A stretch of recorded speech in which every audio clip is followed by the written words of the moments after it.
By 1945, the Reich was crumbling, cities in ruin, soldiers dead by the millions.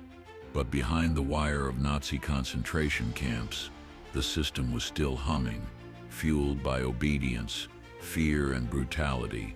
And among its cruelest enforcers were women. Roughly 3,500 women served as guards in Nazi camps. They weren't nurses, they weren't secretaries, they were wardens of death, recruited through cheery advertisements, offering housing, stable income, patriotic service. Many had no idea what they were signing up for, or so they claimed later. But once inside the system, they learned fast, and they adapted faster. Training took place at Ravensbrück, the largest women's concentration camp. There, recruits were stripped of empathy, reshaped into instruments of violence. They were taught to scream, to beat, to enforce with cold efficiency. Some excelled. Women like Maria Mandel and Irma Grace rose through the ranks, not because they were merely compliant, but because they were vicious. Mandel ran the women's camp at Auschwitz, oversaw selections for the gas chambers, organized executions like they were clerical duties. Grace, only 21 years old, became infamous for her sadism. A riding crop always at her side, a face described as beautiful, a heart reportedly untouched by mercy. By the time the Allies broke through in 1945, these women knew the war was lost, and so they ran, burned documents, swapped uniforms for peasant clothes, tried to disappear into the chaos. Germany was in ruins, millions displaced, a perfect fog for war criminals to vanish into. But justice was not completely blind. Allied forces, aided by survivor testimonies and seized documents, began the slow and often agonizing task of tracking them down. Some were captured quickly, Irma Gress among them. Others fled into decades of obscurity. The Bergen-Belsen trial was one of the first high-profile reckonings. 11 women were tried, several sentenced to death. Irma Grace was hanged at 22. She never expressed remorse, never explained. Others, like Elisabeth Volkenrath, followed her to the gallows, but they were the exception. The majority of these women, they vanished, swallowed by the war's aftermath. They returned to small towns, lived under new names, raised families. Some collected pensions for their civil service, their pasts hidden, their crimes ignored. Cold War politics only made it worse. As the West shifted its focus from punishing Nazis to containing communists, many war criminals simply became inconvenient. Intelligence agencies, desperate for informants and skilled operatives, quietly recruited some. Justice became selective, morality negotiable, and society stayed silent. Post-war Germany had no appetite for collective guilt. People wanted to rebuild, not remember. The woman at the grocery store might have once overseen forced labor. The teacher at school might have watched girls get beaten to death. But no one asked, and no one told. It wasn't until the 1970s, 3 decades later, that cracks began to form in that silence. New investigations, relentless journalists, survivors refusing to let go, trials reopened, names surfaced, faces aged but unmistakable. In courtrooms across Germany, these women were finally confronted, not by soldiers, but by survivors. Women who had stared up at them from filth-covered floors, who remembered the lashes, the selections, the silence before a gas chamber door. Some guards denied everything. Others wept. A few admitted guilt, but blamed the system. I was just doing my job. I didn't know what was happening. Familiar excuses, chilling in their repetition. Psychologists testified, called it compartmentalization, the ability to torture by day and tuck children into bed by night. A survival instinct, they said, a mental fracture. But it wasn't survival they were preserving, it was obedience, careerism, status. The trials were more than legal proceedings. They were national exorcisms. They tore down the myth that women are naturally gentle, inherently nurturing. These guards weren't anomalies. They were products of ideology, opportunity, and deliberate indoctrination. And they weren't fringe figures. They were bureaucrats of genocide, promotions based on cruelty, commendations for efficiency, every beating administered, every life destroyed, logged, filed, normalized. You see, the Nazi system didn't just allow for sadism, it encouraged it, incentivized it. It built a machine that made evil mundane, and these women, they kept that machine running. In the end, only a fraction were ever prosecuted.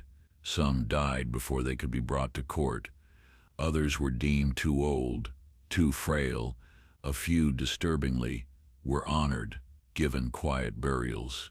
Graves marked not by shame but by indifference. But their legacy endures, not in monuments or museums, not in books or documentaries alone, but in the questions they leave behind. How many more disappeared into history? How many more lived entire lives as mothers, grandmothers, without ever once answering for the screams they once ignored? And what does it say about systems, about society, about ourselves that so many could participate in horror and simply walk away? This is not just a story about the past, it's a warning. Because authoritarianism doesn't always arrive with tanks.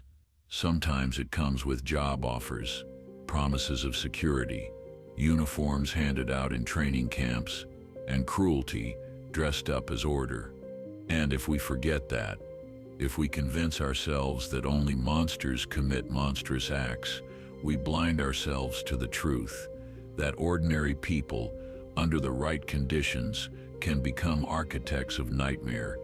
So remember the names, not for their infamy, but for what they represent. Maria Mandel, Irma Gressis, Elizabeth Volkenrath. Women who turned obedience into terror, who traded conscience for command, who were swallowed by the war, but never stopped being part of its machinery. Justice may come late, it may never come at all, but memory, that's the final battlefield. And on that front, silence is no longer an option. You stand at the gates of Ravensbrück again, not in body but in understanding, because to comprehend how these women became executioners, you must walk back through the architecture of their transformation. You must see not just what they did, but how they were made. It begins with desperation. Wartime Germany was collapsing from within, economically strangled, socially fractured. Men vanished to the front. Cities bombed into rubble. Women were told they had to step up, serve the Reich, guard the homeland, protect the purity of the nation. The ads didn't mention gas chambers. They spoke of duty, of food rations, clean beds, patriotism. They lured the unemployed, the overlooked, the forgotten, women hungry for purpose, for escape, for belonging, and the Nazi machine welcomed them with open arms. But belonging came at a price. At Ravensbrück, recruits were isolated from civilians, immersed in propaganda. They watched films showing Jews as vermin, Poles as subhuman, Slavs as threats. They were taught not to think, only to obey. Discipline replaced doubt, and cruelty became routine. Their instructors didn't scream. They didn't need to. Orders came calmly, bureaucratically. Beat this prisoner. Starve that one. Watch without feeling. That was the genius of the system. It didn't demand rage. It demanded indifference. Over time, indifference hardened into something worse. Recruits began to enjoy the power, the authority. For many, it was the first time in their lives they were feared, and they used that fear like a weapon. They didn't just follow orders, They competed to enforce them. The more brutal you were, the more you were promoted. The more screams you ignored, the more trusted you became. Sadism wasn't an accident. It was institutional policy. And yet, even within this darkness, the guards were still allowed to play roles. Some wore perfume, kept diaries, played piano. They could be tender with each other and merciless with prisoners. Compartmentalization became their shield, a psychic armor. They could torture in the morning and bake cakes in the evening. You ask how? How could anyone do this? But the real question is, how could so many do it so easily? Because this wasn't a few anomalies. It was a pipeline, a factory that manufactured not only death, but death workers, uniforms sewn not for soldiers, but for secretaries of execution. The Nazis didn't just recruit evil, they industrialized it. And when the Reich fell, that system didn't vanish. It scattered. Thousands of guards went underground. Some ended up in Soviet hands, interrogated, sent to gulags. Others in the West slipped through the cracks. They were women after all. And in the post-war imagination, women couldn't be guilty. Not really. They were mothers, widows, victims of the regime. That illusion gave them cover. In West Germany, most war criminals were never prosecuted. Laws were vague, records missing, witnesses traumatized, and the political will non-existent. The focus had shifted, rebuilding the economy, fighting communism, looking forward. The past became inconvenient. In East Germany, the approach was different, but no less distorted. The Soviet-backed regime used Nazi trials as political theater. Yes, they exposed crimes, but only the ones that served their narrative, the rest forgotten, buried in archives, shielded by red tape. Meanwhile, former SS guards became librarians, housewives, school teachers. They shopped for groceries, took family vacations, attended church, and when asked about the past, they smiled politely. It was wartime. I did what I was told. We didn't set no. But some did know, some never forgot. Survivors remembered the faces, the voices, the hands that slapped, struck, selected. They kept those memories like weapons waiting for the moment to strike back, and decades later they did. In the 1980s and 90s, as survivors aged, they began to speak publicly. They gave interviews, wrote memoirs, filed lawsuits. Their stories reignited dormant investigations. Old photos were re-examined, pension records subpoenaed, neighbors startled by revelations. You mean Frau Miller used to? Yes, she did. The trials resumed. Slowly, painfully, defendants walked into courtrooms with walkers, oxygen tanks, tears. Some confessed, others claimed dementia, most denied everything. But the facts finally spoke louder than the lies. Testimonies painted a picture not of monsters, but of mundane malice. A glance here, a shove there, a decision made quietly that led to death. These weren't acts of madness. They were choices, repeated, refined, rewarded. And still the sentences were light. A few years, suspended terms, no prison. The law could no longer keep up with history, but the truth, that endured. Because these trials weren't just about punishment, they were about recognition.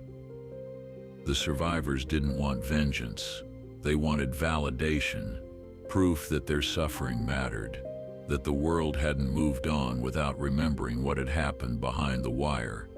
And that truth shattered a final illusion that female perpetrators were somehow different, that cruelty was a male disease. But at Auschwitz, at Majdanek, at Stutthof, women selected children for the gas chambers. Women beat prisoners until their spines broke. Women laughed during executions. The gender of the perpetrator did not soften the crime. In fact, it complicated it, because these women had a choice. Most weren't conscripted. They volunteered. And when given a chance to show mercy, they showed efficiency.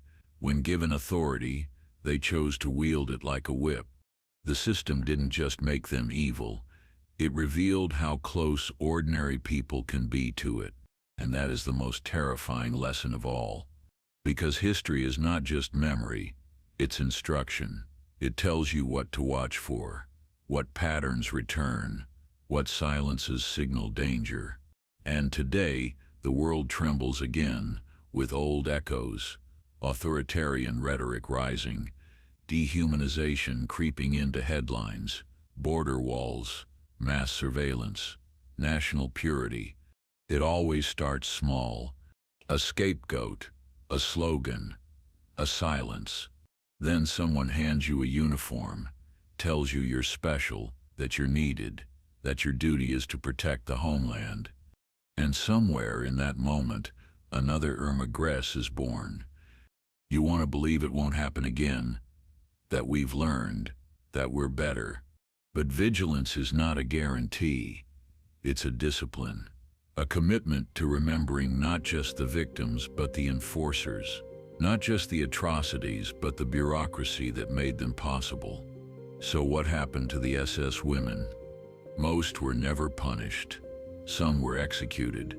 Many faded into ordinary lives.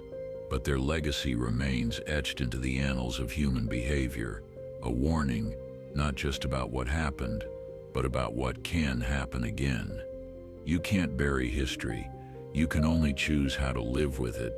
And whether in a courtroom, a classroom, or a quiet kitchen in post-war Germany, that choice of silence or confrontation, denial or remembrance, is what defines the future. So remember them, not to honor, not to forgive, but to understand how evil survives when no one is watching, and how it thrives when everyone looks away. Then there's the final layer, the one that hides not in the documents or the trials or the photographs, but in the culture that surrounded them, the one that tells you why this story was forgotten for so long. It's not that the world didn't know, it's that it didn't want to know. The male perpetrators, the Himmlers, the Mengeles, the Eichmanns, they were easy to identify, to prosecute, to fear. Their names became shorthand for horror. They were the monsters under history's bed, and in hunting them, the world could reassure itself that justice had been served. But the women, they didn't that fit the story. There's a reason Irma Gress became infamous, not just because of what she did, but because of how she looked. Newspapers called her the beautiful beast. They couldn't stop talking about her youth, her blonde hair, her face. The dissonance was too strong. How could someone so young, so traditionally feminine, be capable of such calculated sadism? The public treated her like a freak, an outlier, a strange exception. But she wasn't Stet. She was a representative of something far more disturbing, the normalization of female cruelty when embedded in ideological machinery. Irma Gress didn't act alone. She operated in a structure that trained, rewarded, and protected her. She was not the glitch, she was the design. And society's refusal to see that, to truly confront it, meant that the majority of her peers never faced what she did, because to prosecute them would require confronting uncomfortable truths not just about gender, but about complicity, about what ordinary people are capable of. This collective evasion created a kind of historical amnesia. For decades, textbooks barely mentioned female guards. Museums focused on the broader machinery, and in the living rooms of post-war Europe, those who had once held whips and keys sat quietly, sipping coffee, saying nothing. Their silence was not passive, it was tactical, because silence, after atrocity, is a survival skill. It's what lets you sleep at night. It's how you avoid becoming a pariah. It's how you tell yourself convincingly that you were just a small part, that someone else made the decisions, that you only followed orders, and for the people around them. It was easier to accept the silence than to dig. After all, what do you do if your neighbor, the woman who babysits your kids, used to sort prisoners for medical experiments? What do you say when you learn the kind widow down the street once sent starving girls to be shot? You look away. You rationalize. You bury the truth under layers of politeness and national shame. But some truths don't stay buried. In the 21st century, as archives opened and new generations began asking questions, more names began to surface. Some former guards were exposed in their 90s, wheelchair-bound, frail, unrecognizable from the youthful faces once captured in black and white photographs behind barbed wire. Their trials raised difficult questions. What does justice mean? 70 years after the crime, what purpose does a conviction serve when the perpetrator is half-blind, nearly deaf, and incapable of serving a prison sentence? And yet those trials mattered. They weren't about revenge. They were about clarity, historical, moral, legal. They filled gaps in the record. They gave survivors a final chance to speak. They reminded the world that time does not erase responsibility. And they revealed something else, something darker. Many of the defendants, even in extreme old age, did not apologize. They minimized, deflected, denied. I was just a file clerk. I only worked in the kitchens. I never hurt anyone. But the documents told a different story. So did the testimonies. So did the patterns, the transfers, the promotions, the praise given by camp commandants. You can't spend 2 years in a death camp as a guard and not know what's happening. You can't stand at the edge of a pit and not know where the bullets go. And yet, many former guards lived for decades pretending otherwise, and worse, being believed. It wasn't just the courts that failed, it was entire systems of memory. In Germany, debates erupted about how to teach this history. Should it be mandatory in schools? Should young people be taken to camps? Should former guards' names be published, even if they were never tried? And outside Germany, in countries where some of these women fled, South America, North America, parts of Eastern Europe, the questions were even murkier. Some were never found. Some were known but left alone. Others lived under aliases, aided by sympathetic networks of fellow refugees or ideological allies. Justice, it turned out, had borders. But memory does not. The story of the female SS guards isn't just German, it's universal. It's a story about what happens when societies fracture, when ideologies take hold, when ordinary people are told that cruelty is not only acceptable but righteous. It's about how violence becomes policy, how obedience becomes identity, and how, once the violence ends, the perpetrators don't vanish. They blend, they integrate, they sit quietly in the back of the room and wait for the world to forget. But we cannot forget, because the systems that enabled them are not relics. They are recurring. Bureaucratic cruelty, dehumanizing language, the idea that some people are less than others. These are not ghosts of the past. They are symptoms of the present. The lesson is not that evil women exist. The lesson is that anyone, anywhere can be conditioned to commit atrocity given the right mix of fear, pressure, ideology, and opportunity. And if we only imagine evil in its most grotesque, obvious forms, we will miss the far more common, far more insidious version, the evil that smiles, that follows orders, that comes home at night and kisses its children goodnight. That, above all, is what the story of the SS women demands we understand. Not that they were uniquely monstrous, but that they weren't. They were secretaries, clerks, farmers' daughters, shopkeepers, recruited into something far bigger than themselves, and given the choice to participate or resist. And they chose, again and again. In that choice lies the core of their legacy, not just in the crimes they committed, but in the silence that followed, the silence that was allowed, the silence that endured. So we remember them, not to sensationalize, not to provoke outrage, but to illuminate the pathway from ordinary life to extraordinary horror, to remind ourselves that evil is not always loud. Sometimes it's quiet, bureaucratic, smiling. Sometimes it wears a dress, answers to Fräulein, sits behind a desk while people die on the other side of the wall. And that is why history must not be sanitized, why memory must be relentless, why justice, even when late, must be pursued. Because in a world that forgets, the system is always ready to restart. All it needs is people willing to obey. But what makes obedience so powerful?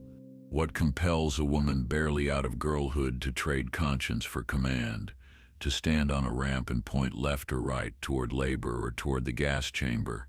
The answer doesn't come in a single word. It comes in layers: fear, indoctrination, status, a twisted morality instilled from above, and the allure of being someone in a world where you've been nothing.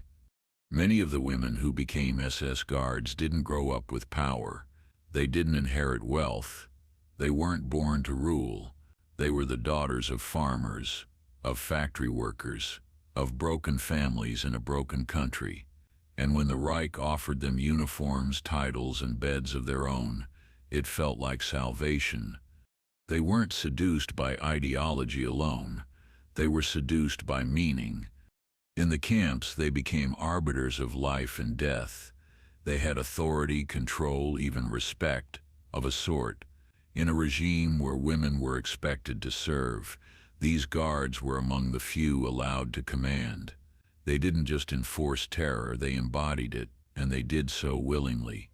It's tempting to believe they were tricked, that they were victims of propaganda, swept up in the current of a mad regime. But listen to the testimonies, read the training manuals. This wasn't accidental. They were taught to dehumanize. They were told their victims were dangerous, diseased, less than. They were given the moral license to act without restraint. And when that license was combined with personal gain, rations, prestige, security, it created a devastating synergy. This is how evil professionalizes. It doesn't need chaos. It thrives in order, routines, procedures. It thrives in uniforms pressed and boots polished, in ranks and files, and signed orders. And the women of the SS learned that lesson well.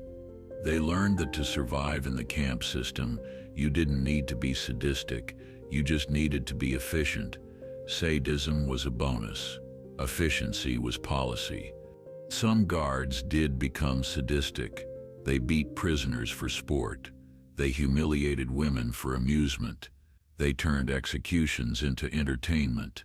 But others didn't need to enjoy it. They just needed to do it. And that's what made them so dangerous. Because the machinery of genocide doesn't require hatred, it only requires participation. And participation, when routinized, becomes numbness. The camp guards didn't wake up every morning debating morality. They followed schedules, checked barracks, oversaw roll calls, wrote reports, punished infractions, ate dinner, slept, repeated. One survivor described it best. We were dying and they were doing their jobs.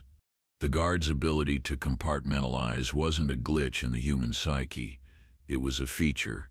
It allowed them to go home to their children after a day of executions, to send letters back to their families, to pose for photographs with smiles, dogs, and flowers mere meters from where corpses were piled high.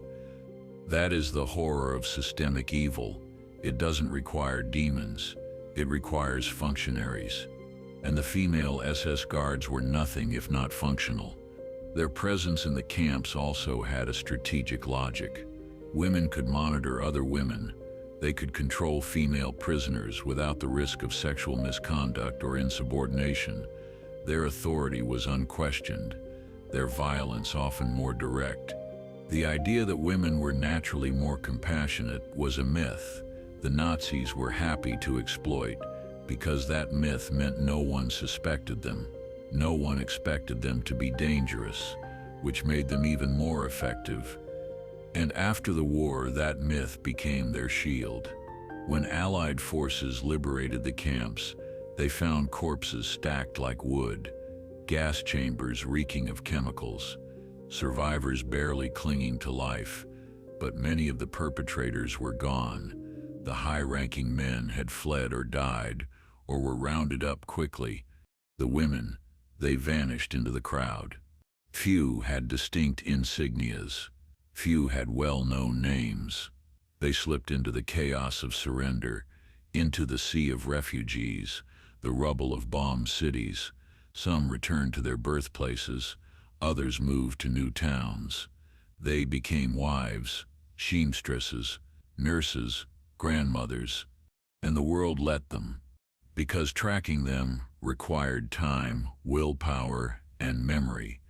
And by the late 1940s, the world was already distracted. The Iron Curtain was falling. Germany was divided. The focus had shifted. And besides, were instead they just women? This assumption that women were less responsible, less capable of cruelty protected them for decades. It wasn't just a failure of justice, it was a failure of imagination. The image of the female perpetrator violated social norms. It made people uncomfortable, easier to believe that these women were coerced, that they were misled, that they were ignorant. But ignorance was rare in the camps. The stench of burning bodies didn't allow for naivety. The screams didn't allow for innocence. The selection ramps, the whips, the skeletal figures collapsing in the mud, those were not sights that could be misunderstood. The guards saw, they knew, and they did it anyway. So what do you do with that knowledge? What do you do with the fact that human beings, ordinary, smiling, well-dressed human beings, can participate in a genocide and then live out their lives as if nothing happened? The answer is not comfortable, but it's necessary. You remember, you name them. You study the system that produced them, not just for its horror, but for its structure, because that structure is not unique to Nazi Germany. It can be replicated. It has been replicated in Cambodia, in Rwanda, in Bosnia, in Syria, anywhere that bureaucratic violence is paired with ideology, anywhere that a group is labeled as other, as less than, as dangerous. The female SS guards are not just historical figures. They are a case study in how societies collapse into atrocity, quietly, systematically, efficiently. They remind us that cruelty is not always loud. Sometimes it's methodical, dressed in uniform, documented in triplicate.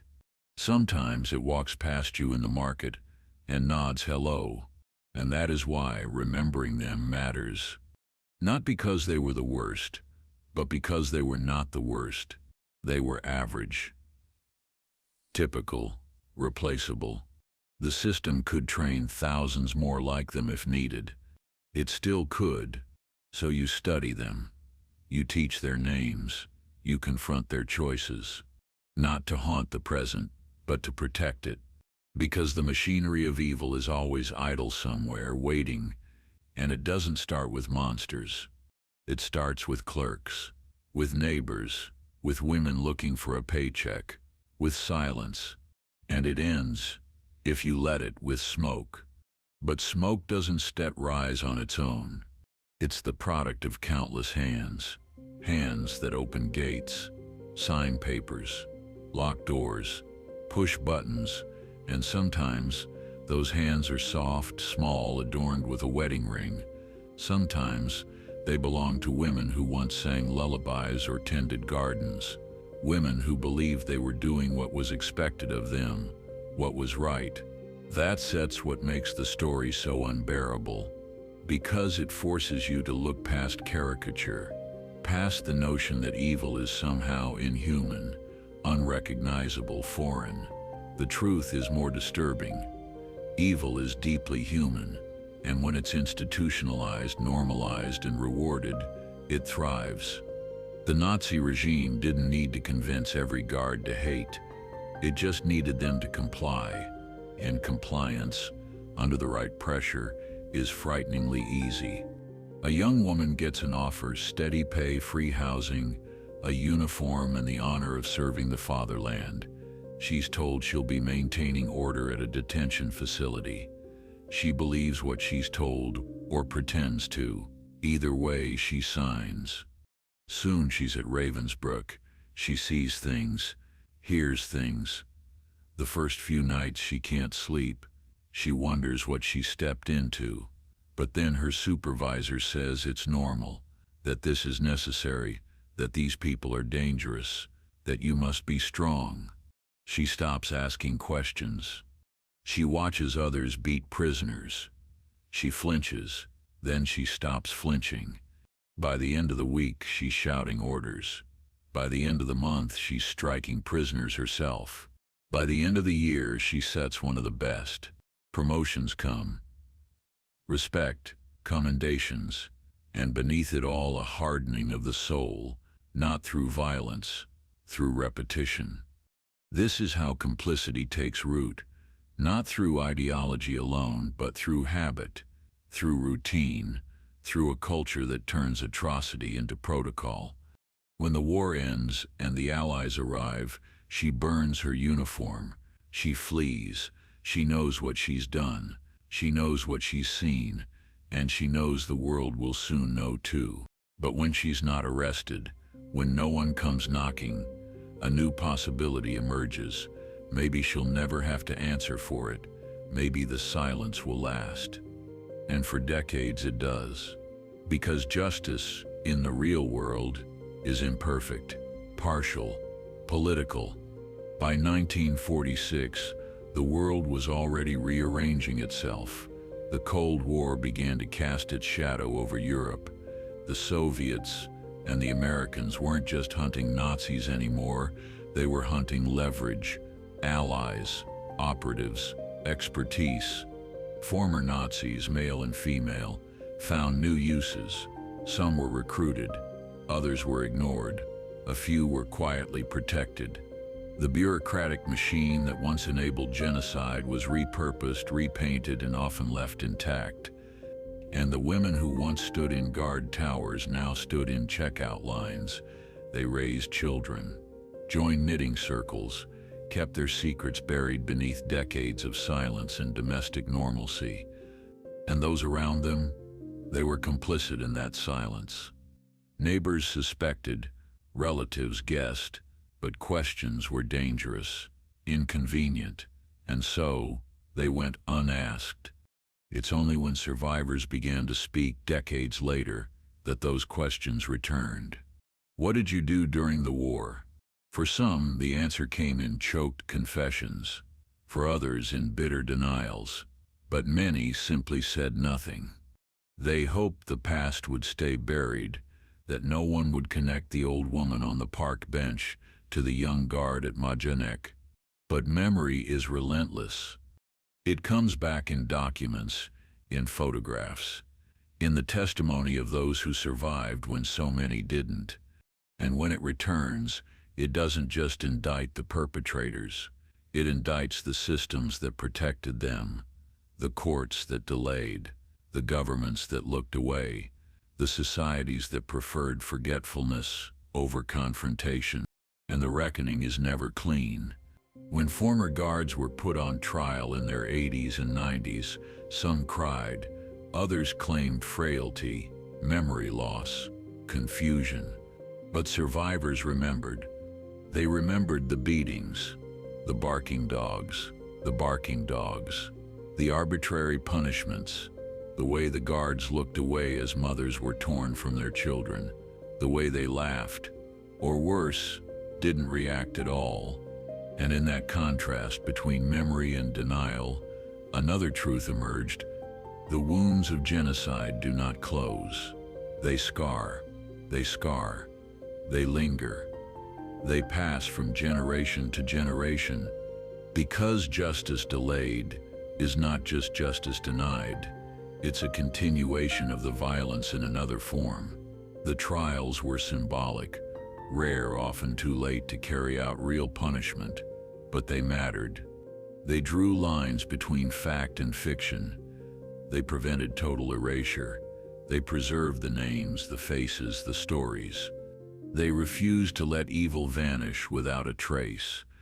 But they also forced a cultural reckoning. What does it mean when a nation refuses to confront the roles of its daughters, not just its sons? What does it mean when society clings to the myth of feminine innocence, even in the face of overwhelming evidence? And what does it say about us, about humanity, if we are only willing to prosecute evil when it looks the way we expect? Because evil doesn't care about your expectations. It doesn't care about age, gender, nationality. It only cares about opportunity, about impunity, about silence. And silence was the greatest ally these women ever had, until the archives were opened, until the survivors spoke, until the world, however belatedly, listened. Now their names are known.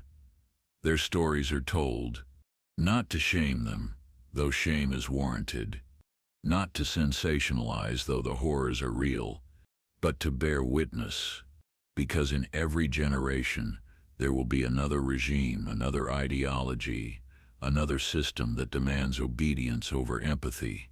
And in every generation, someone will be offered a uniform, a paycheck, a sense of belonging. The question is, what will they choose? Will they resist? Or will they do what these women did? Comply. Follow orders. Convince themselves it's not their fault. Convince themselves it's just necessary. And if they do, will we know in time?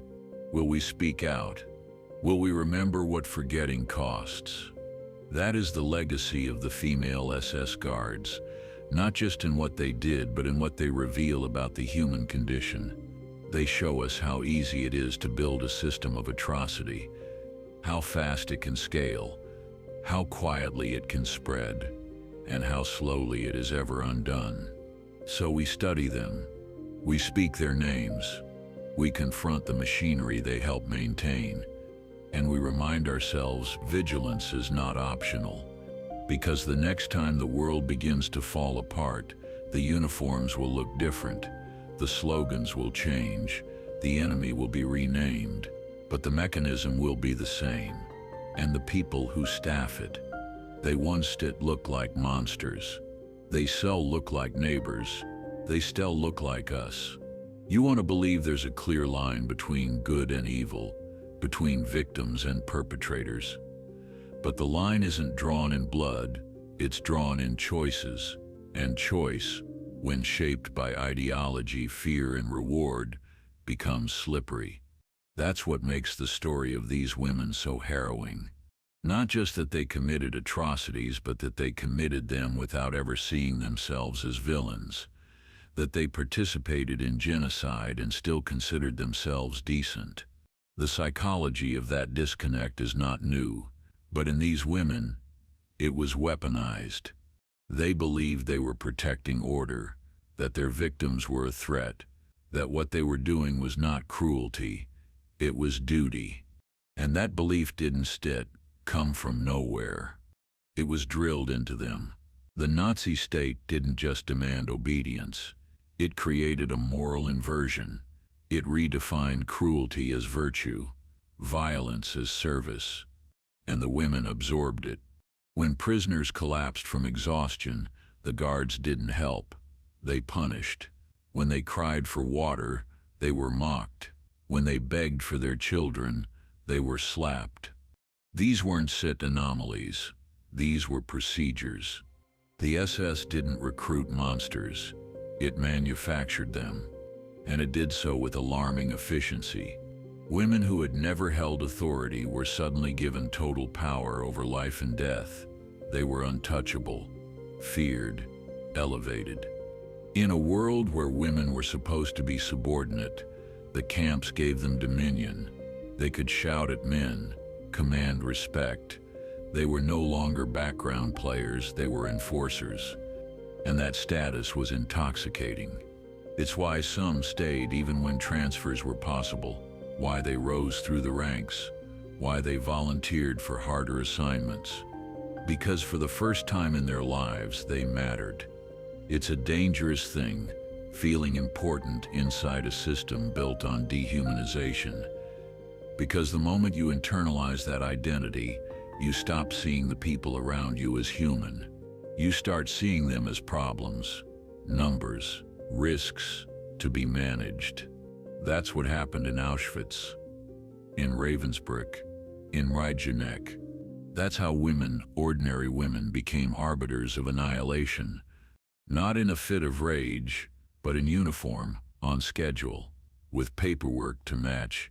And after the war, when the machine collapsed, they stepped off the assembly line and returned to civilian life, as if nothing had happened. And for a long time, nothing did. No indictments, no arrests, no exposure, because no one was looking. And even if someone had been, how do you prove a crime when the bodies are gone, the records burned, and the accused blends perfectly into the crowd? How do you prosecute evil when it wears a dress and bakes bread? That was the challenge facing post-war justice. The scale of the Holocaust was massive, the number of perpetrators overwhelming, and the political landscape shifted too fast to catch them all. West Germany, desperate to rebuild, needed bureaucrats, teachers, nurses, and many of the women who'd once served in camps were reabsorbed into those roles.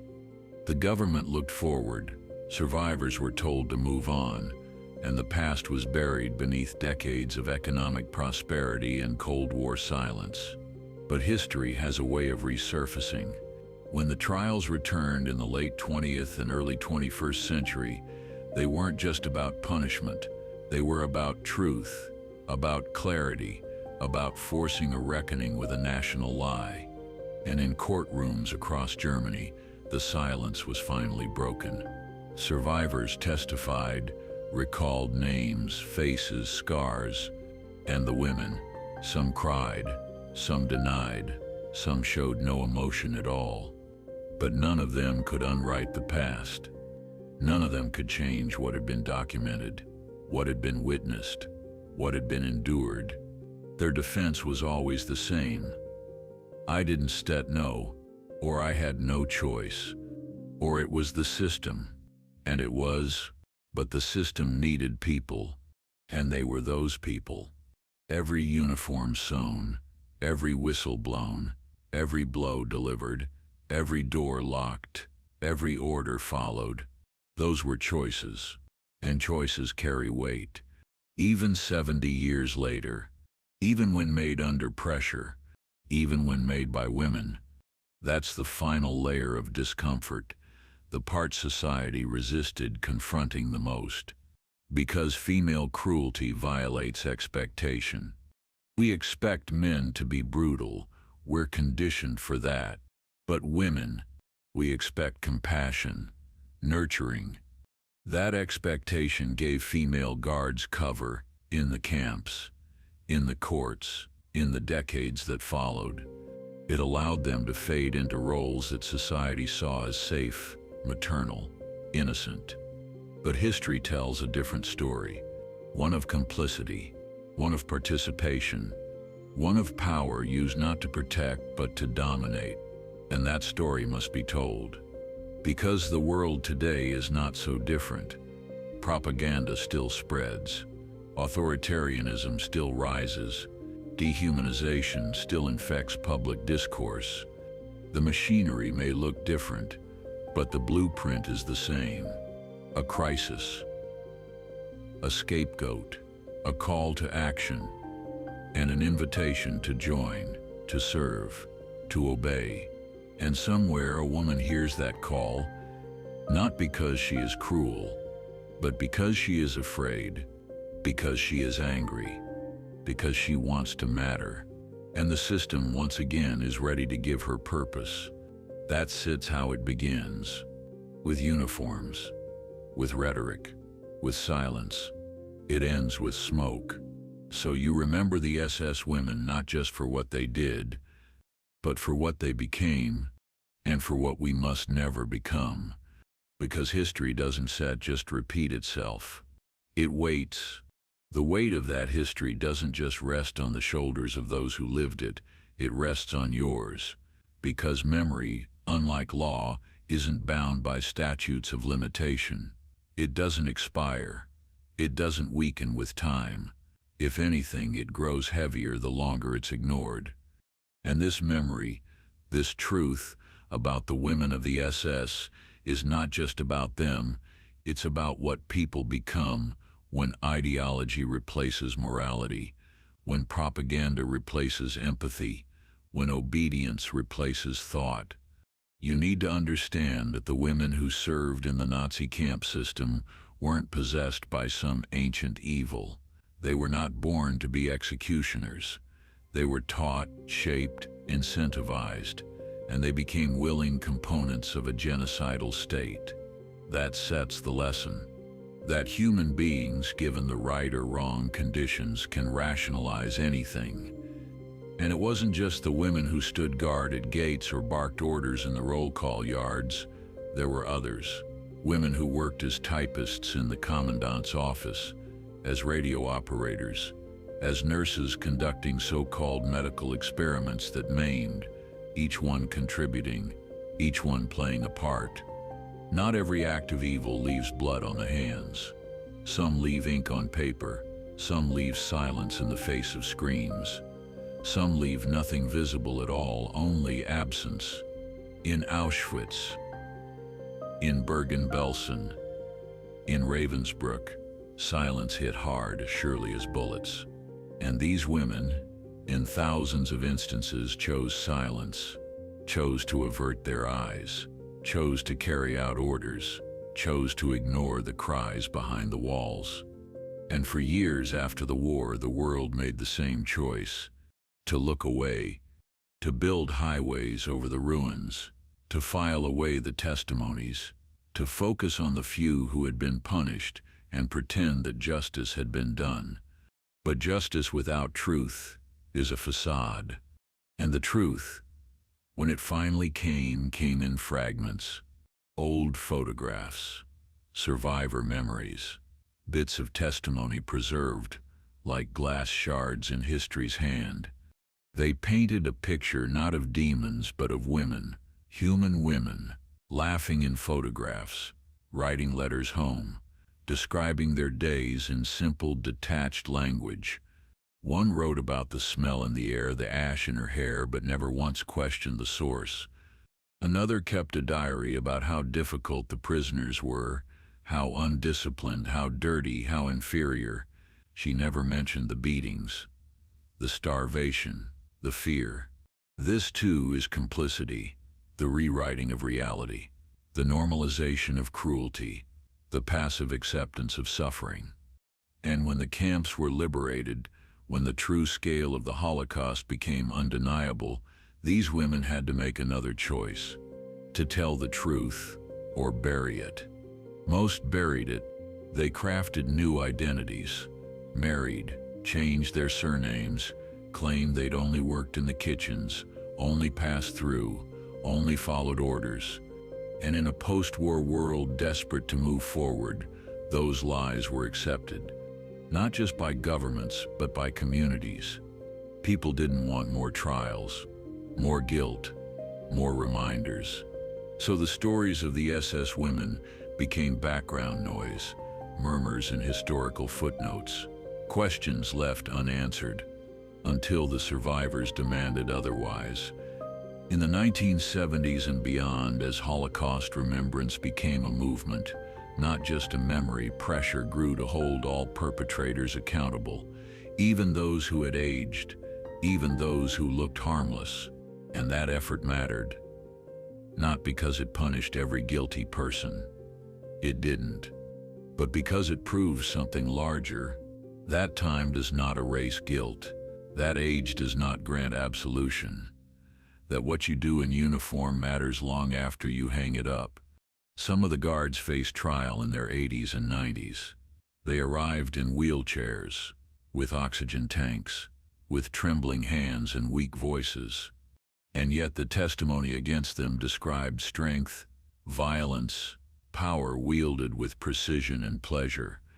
The contrast was jarring. The old woman in the dock, and the young woman who had once decided who would live and who would die. Some expressed remorse, some cried, some claimed to remember nothing. But the survivors remembered.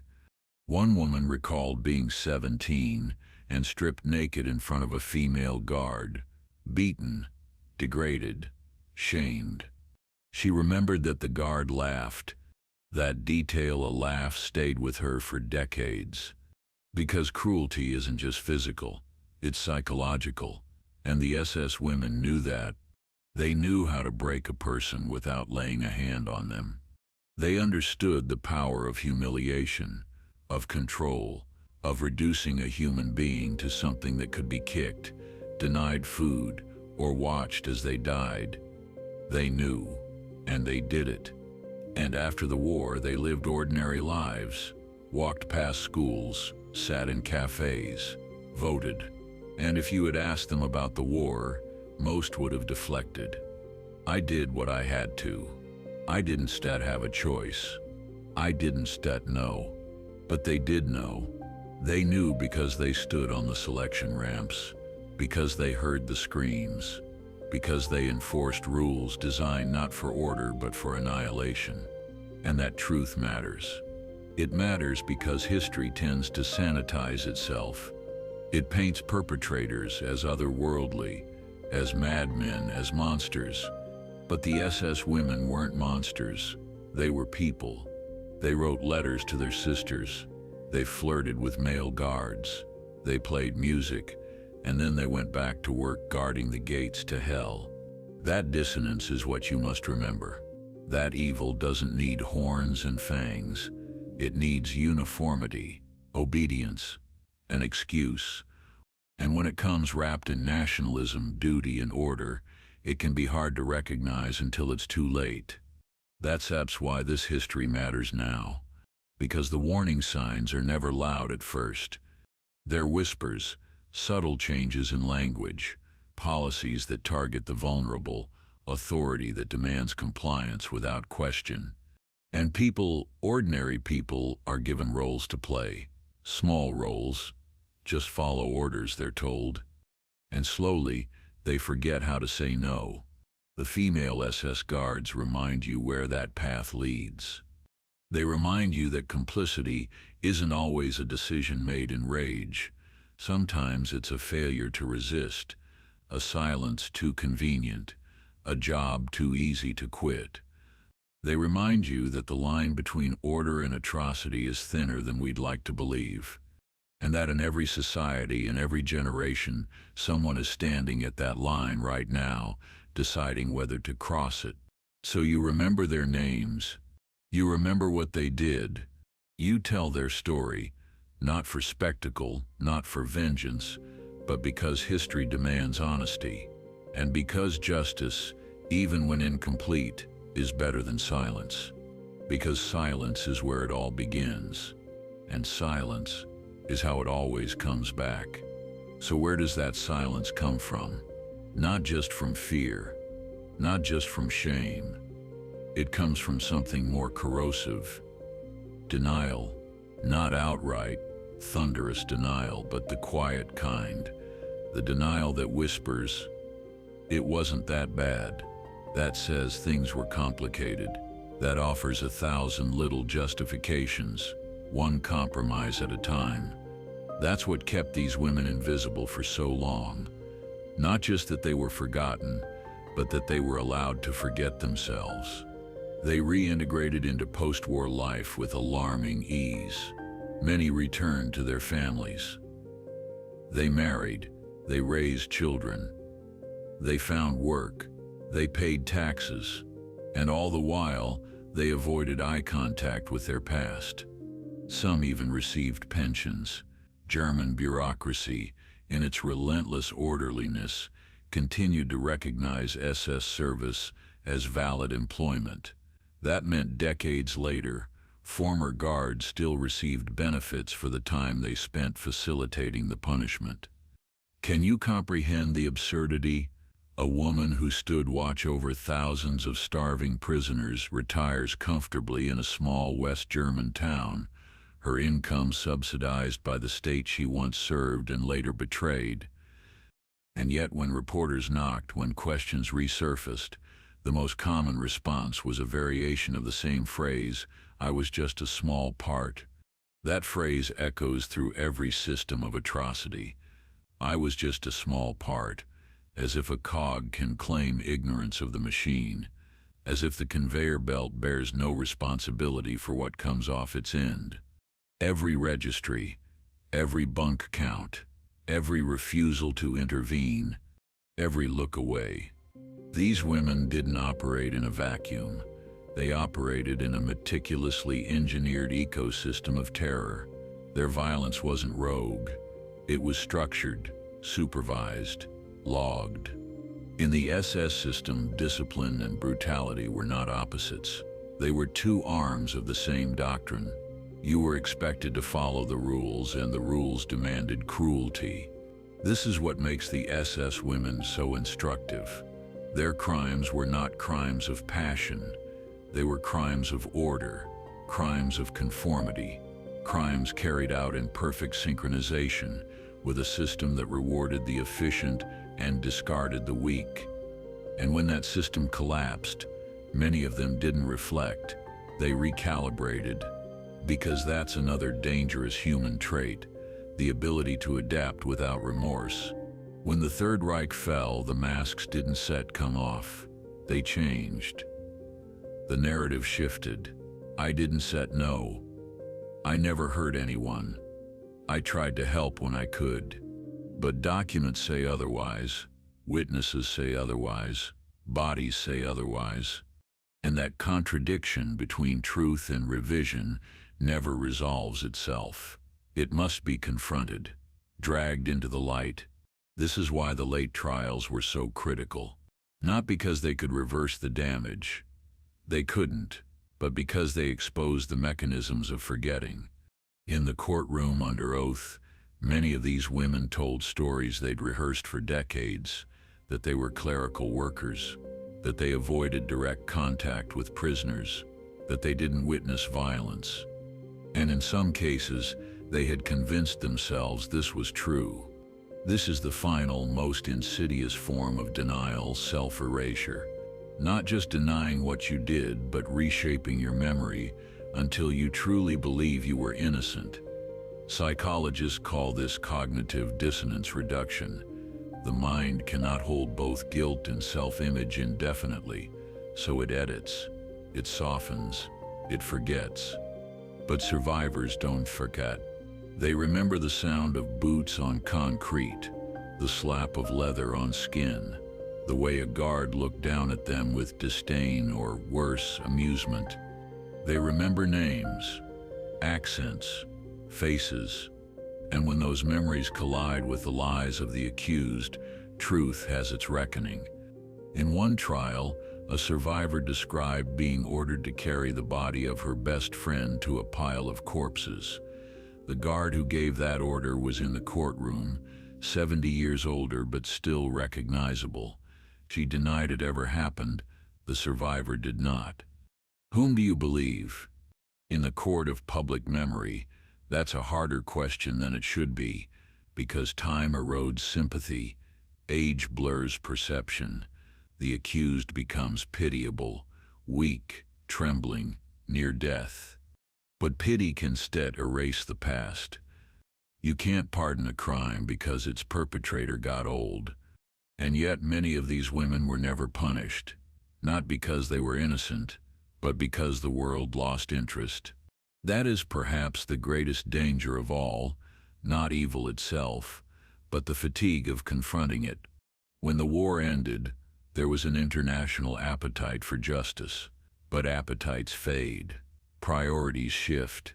The Cold War hardened into focus. The Holocaust, unthinkable in scope, became diluted in public consciousness. And in that dilution, the SS women disappeared.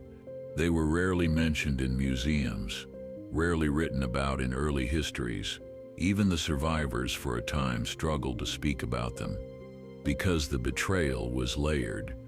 These women weren't just guards, they were them. Other women, fellow inmates turned collaborators, peers who wielded power not to protect but to dominate. In a system built by men, these women made it more brutal. They exploited the vulnerable. They abused the desperate, and they hid behind the falsehood that they were powerless. But they weren't powerless. They were empowered, and empowerment used to harm is not a lesser evil. It is a deliberate one. So now, decades later, what are you supposed to do with this history? You can't undo it. You can't retry every case. You can't resurrect the dead or erase the screams. But you can refuse to look away. You can teach the names. You can confront the facts. You can resist the narratives that reduce atrocity to aberration, because it's not an aberration. It's a mirror. And what you see in that mirror is the capacity for darkness in all of us. That sets what the SS women reveal.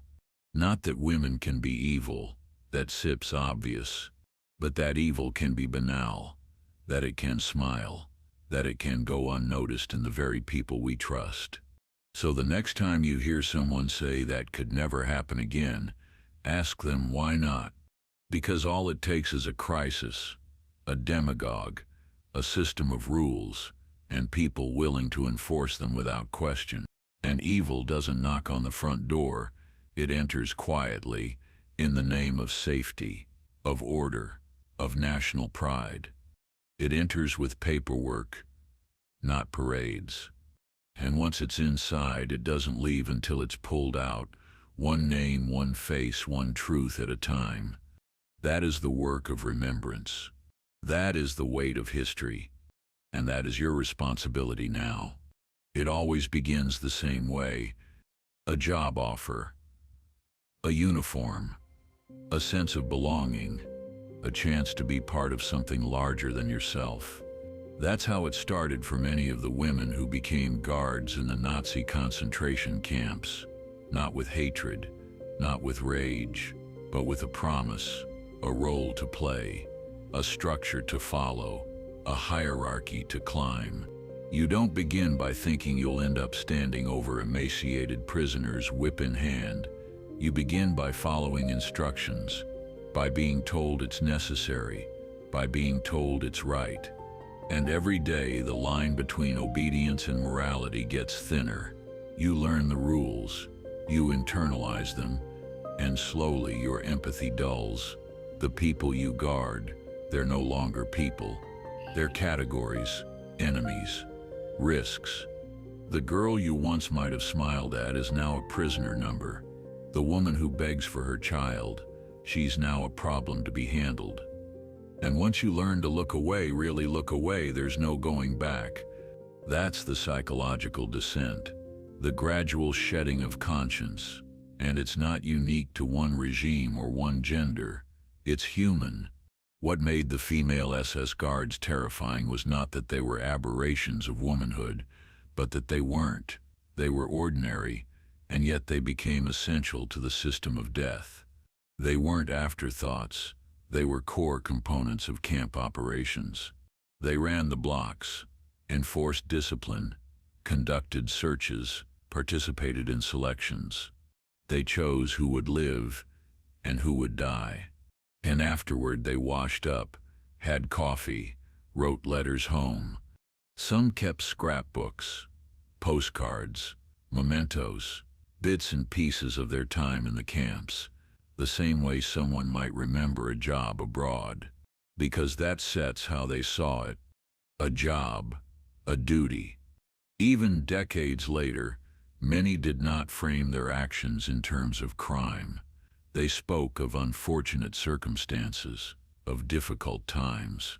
They used the language of bureaucracy to hide behind their violence.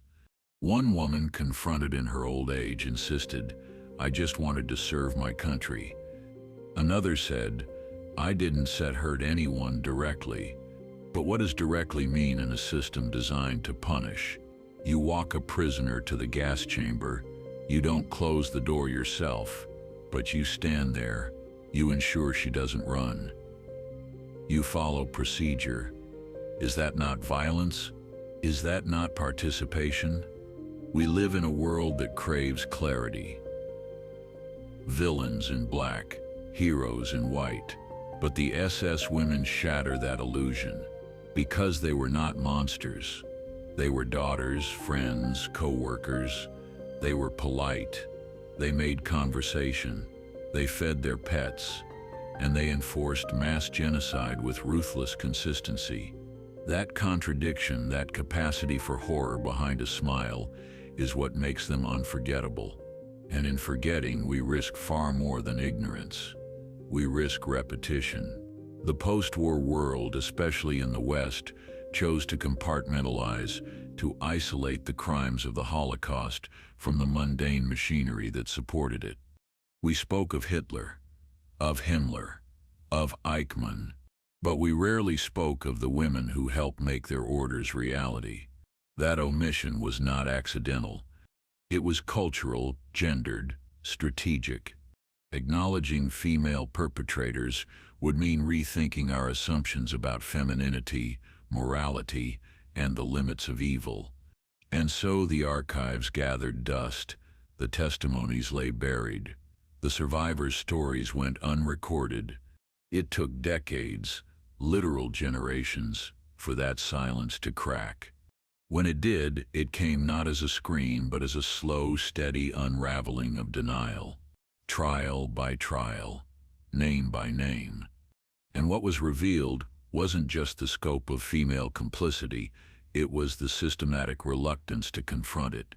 Because admitting the truth meant reckoning with something terrifying, that anyone under the right pressures, with the right incentives and the right uniform, could become a part of that system. Even someone you never suspect. Even someone who smiled at you on the street. The female SS guards are not remembered for their numbers. They were few compared to male SS troops. They're remembered because their participation revealed the full dimensions of the Nazi death machine.